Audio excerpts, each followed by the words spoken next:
Look at the adaptive technology profile for students with disabilities at a mid-sized post-secondary public institution.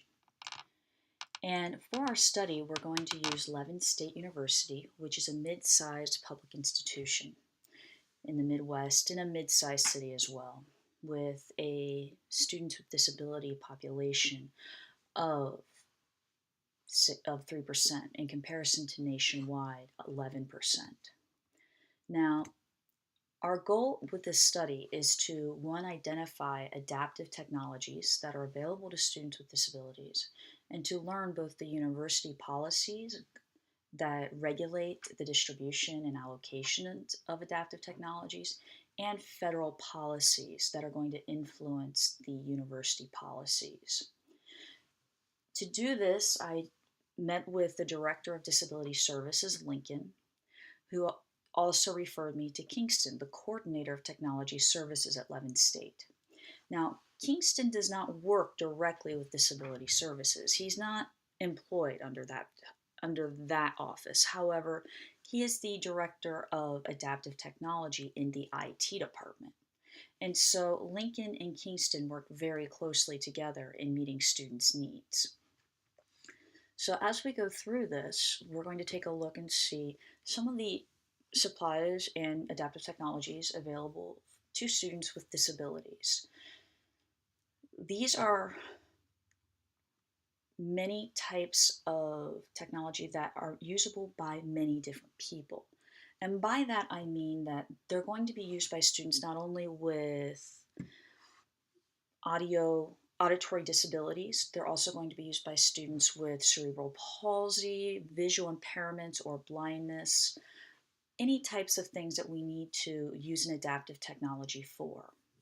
And some of those technologies in the lab of adaptive technology include the IntelliType keyboard, which you can see has a guard on it, allowing students to individually press the letters without accidentally touching another letter. The guard is also capable of being removed.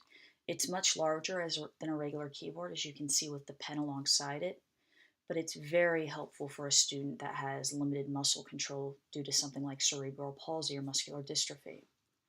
Over here, you're going to see a closed circuit TV, a CCTV, which is capable of magnifying any object up to 72 times. So that could be text, that could be a picture, that could be whatever it is that we're looking for, even a phone book. Now, the one in the adaptive technology lab at Levin State, Lincoln informed me, only has black and white contrast. However, that is enough for many students with visual impairments to use. Over here we have the refreshable braille device, which is attached to a computer either via USB or via Bluetooth, and a blind student will use it to read what is on the screen.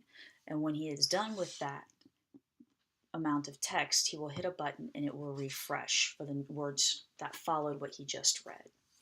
All three of those are provided in the adaptive technology lab. However, one of the technologies that both Kingston and Lincoln talked to me about was personal technologies. So here you see a LiveScribe Smart Pen, and this LiveScribe Smart Pen is a personal technology device that will go with the student wherever he or she goes. In this case, the student purchased it themselves. Now, it's important to understand the university policies governing the adaptive technology use.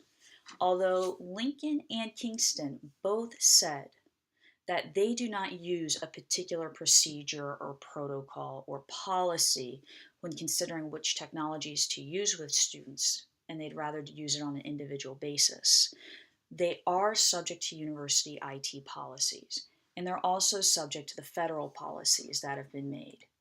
And these federal policies include the American with Disabilities Act of 1990 and the Rehabilitation Act of 1973, specifically Section 504.